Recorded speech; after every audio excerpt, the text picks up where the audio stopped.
And now, of course, we'll come to, of course, Iran and U.S. President Trump has said there are no sticking points left for a peace deal with Iran. And talking about the Strait of Hormuz, Iran said it opened it for the rest of the ceasefire between U.S. and Iran. And they did so after a ceasefire took place between Israel and Lebanon. And they had said this is a point of contention, the ceasefire in Lebanon, as a point so that we go ahead with the talks with U.S.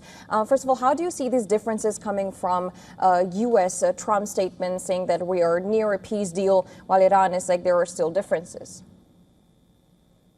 I think there are differences.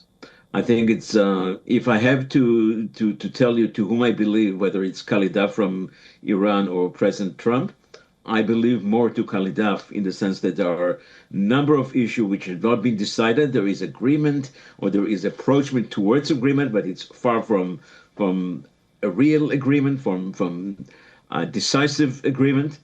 And the president has a loose language, and he, for domestic needs, he would like to present the war is over, and we're about to have lower prices of gas and the like, and the stock market, today had a great day. So the president has interest to say that the war essentially is over, and there is agreement about everything. This is not the case yet. They're going to meet on Monday in Islamabad. And we'll see how it will go. But I think there are still open issues.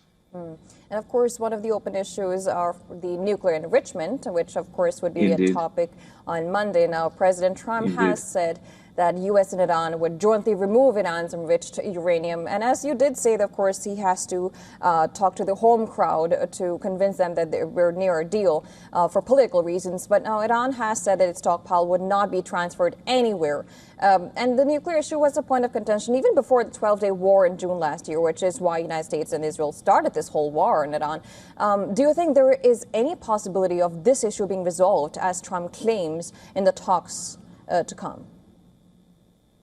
I think that will be the most sticking and difficult issue to resolve, even to make a workable compromise that looks somewhat nice for both sides.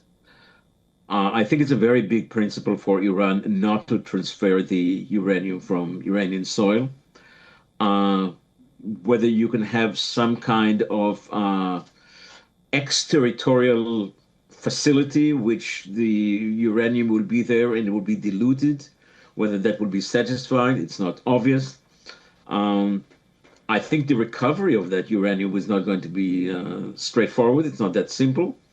I don't think that there is a clarity where all the uraniums is being located. There is now talk about another secret facility that maybe some of the uranium is there. So there are a lot of issues, and that's going to be discussed on Monday in Pakistan. Talking of this transfer of uranium, it does remind of Iraq, where U.S. took its enrichment from in 2007. But Russia is one of the parts who said that we can also take the uranium enrichment, and there's U.S. who's saying that we're going to transfer it to our territory.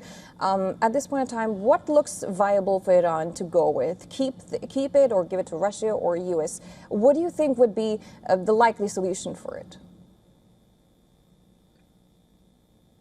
Very, very difficult to say. I think it very much depends on the other elements. In particular, the Iranian economy needs the money. They need to freeze a lot of money. And I understand that the U.S. is talking almost immediately to freeze some $27 billion. That's huge, but it's still, Iran needs much more than that. I think Iran is going to be in very much an effort to restore and to rebuild.